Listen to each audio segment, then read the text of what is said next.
Good evening and welcome to the channel's studios here in London with your international news around the world in 5. The European Commission Vice President Kaja Kallas says Russia's overnight attack on Kyiv shows a deliberate choice to escalate and mock the peace efforts.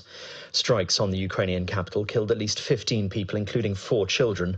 One was the age of 2. Dozens more are injured, according to President Volodymyr Zelensky, who accuses Moscow of choosing ballistics ahead of the negotiating table. Meanwhile, Ukraine's armed forces report hitting an oil refinery in Russia's South Krasnodar region. Moscow says it intercepted 102 Ukrainian drones overnight. Witnesses to a mass shooting in the U.S. state of Minneapolis have described the terrifying scenes after an attacker opened fire on a church in which children were celebrating Mass on Wednesday morning. 2 children were killed and 17 others injured in the incident that the FBI is treating as an anti-Catholic hate crime. The attacker, named as 23-year-old Robin Westman, died at the scene from self-inflicted gunshot wounds. Authorities have not yet given a suspected motive. Well, we just got into Mass. It was like 3 minutes after. It was very scary. It was like my friend got shot in the back. He's in the hospital right now. It was super scary because, like, we've never practiced it in the church. We've only practiced it in the main school, so we really didn't know what to do. North Korea's leader Kim Jong-un will attend a military parade in Beijing next week alongside Russia's Vladimir Putin in what will be a landmark visit.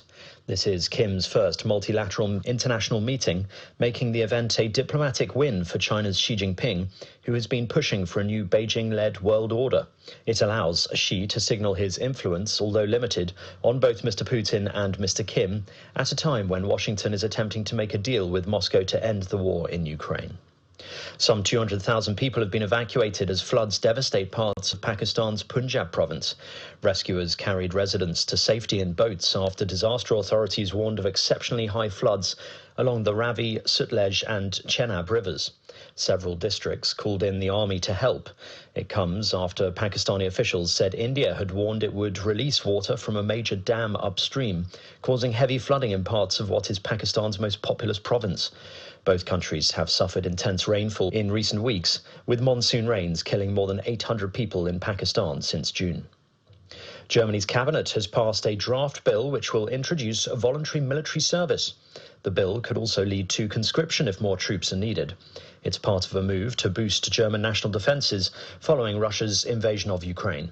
Compulsory military service in Germany was ended in 2011 under the then-Chancellor Angela Merkel. Chancellor Friedrich Merz has made boosting Germany's military a priority given the threat from Russia and said we are now back on the path to a military service army.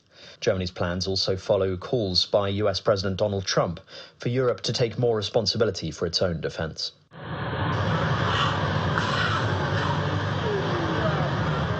New drone video shows the moment pilot Mark Finkelstein was rescued after making an emergency water landing off the coast of Oak Island Pier in North Carolina.